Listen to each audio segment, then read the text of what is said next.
Hello everyone, special रेसिपीमध्ये आपल्या सर्वांचं स्वागत आहे। तर आज मी माझ्या मैत्रिणीच्या किचनमध्ये बनवणार आहे एक स्पेशल रेसिपी तुम्हा सगळ्यांसाठी। चला तर मग झटपट रेसिपीला सुरुवात करूया। इथे मी कढई गरम करायला ठेवली आहे। तुम्ही बघू शकता की त्याच्यामध्ये अगदी थोडंसं तेल घेतलेलं आहे की जेणेकरून आपला फक्त कांदा शॅलो फ्राय होईल।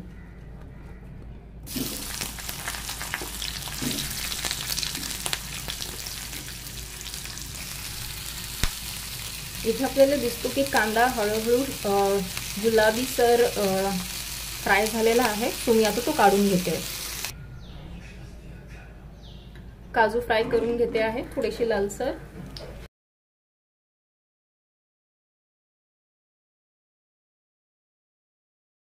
काजू अजिबात जाळायची नाहीये जेणेकरून त्यांची टेस्ट चेंज होणार नाही।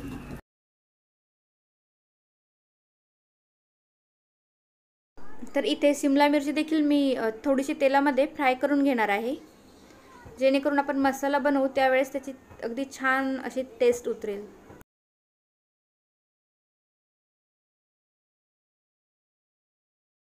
तर शिमला मिरचीला अगदी 1 मिनिट असं फ्राय करायचं आहे आणि लगेच काढून घ्यायचं आहे। सो आता इथे तुम्ही बघू शकता की मी काजू थोडेसे लालसर फ्राय करून घेतलेले आहे, कांदा शॅलो फ्राय करून घेतलेला आहे। मिरची सुद्धा मी तेलामधनं काढलेली आहे, पण ती आपण पेस्ट नाही करणार आहोत। जेव्हा आपण मसाला फोडणीला घालणार त्यावेळेस आपण ती शिमला मिरची टाकणार आहे, तर ह्याच्यामुळे तुमच्या शाही पनीरला अतिशय उत्तम चव येते। ठीक आहे, तर आपण ह्या सगळ्या इन्ग्रेडियंट्सची फक्त मिरची सोडून आपण पेस्ट करून घेऊया। तर तुम्ही इथे बघू शकता मी सर्व मसाल्यांची अगदी छान अशी फाईन पेस्ट तयार करून घेतलेली आहे आणि सर्व इन्ग्रेडियंट आपण अगदी छान तेलामध्ये पहिलेच फ्राय करून घेतलेले आहेत। त्यामुळे अगदी त्याला जो आपण ही जी पेस्ट बनवली ही परत आपण जेव्हा परतवू त्यावेळेस खूप जास्त तेलाची गरज पडत नाही।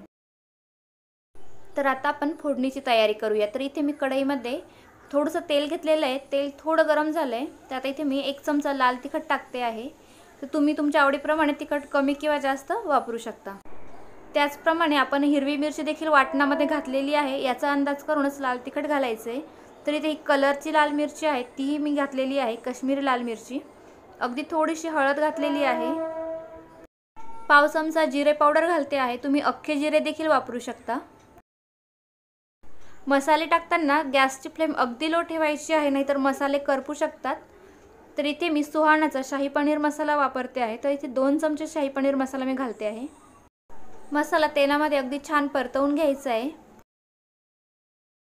आता यामध्ये आपण जे वाटण तयार केलं होतं ते वाटण ॲड करायचं आहे।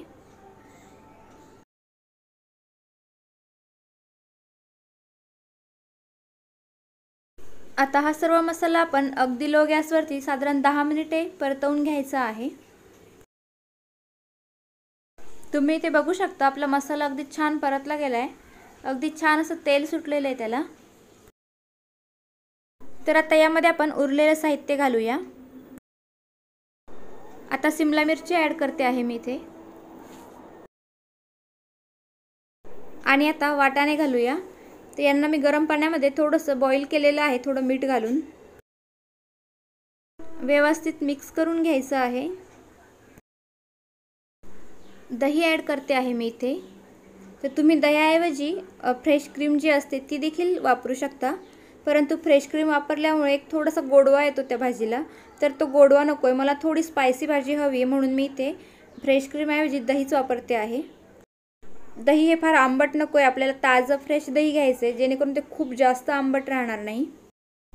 कुणाला जर दही आवडत नसेल तर तुम्ही दही किंवा फ्रेश क्रीमही नसेल तर त्याऐवजी थोडीशी आपली दुधावरची जी साय असते मलाई, ती मलाई देखील फेटून तुम्ही घालू शकता 1 ते 2 चमचे इथे।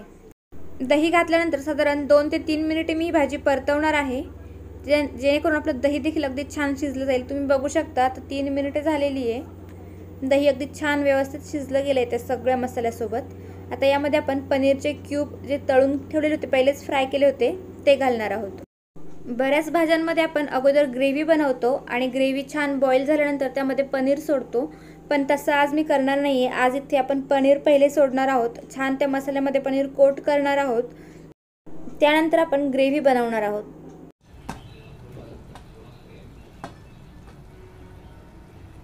आपल्याला मसाला जास्त हलवायचा नाही आहे, एकदम हळूवार अलगदपणे हलवायचं आहे, जेणेकरून आपलं जे पनीरचा जो शेप आहे तो तसाच राहायला पाहिजे किंवा त्याचे तुकडे नाही झाले पाहिजे.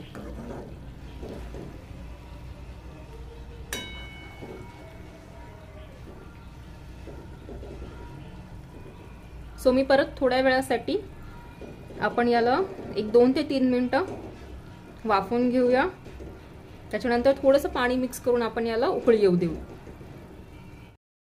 आता आपण यामध्ये पाणी ॲड करणार आहोत. तर मसाल्याचं जे भांडं होतं ते भांडंच धुवून मी त्या भांड्यातच मी पाणी टाकलेलं आहे थोडंसं.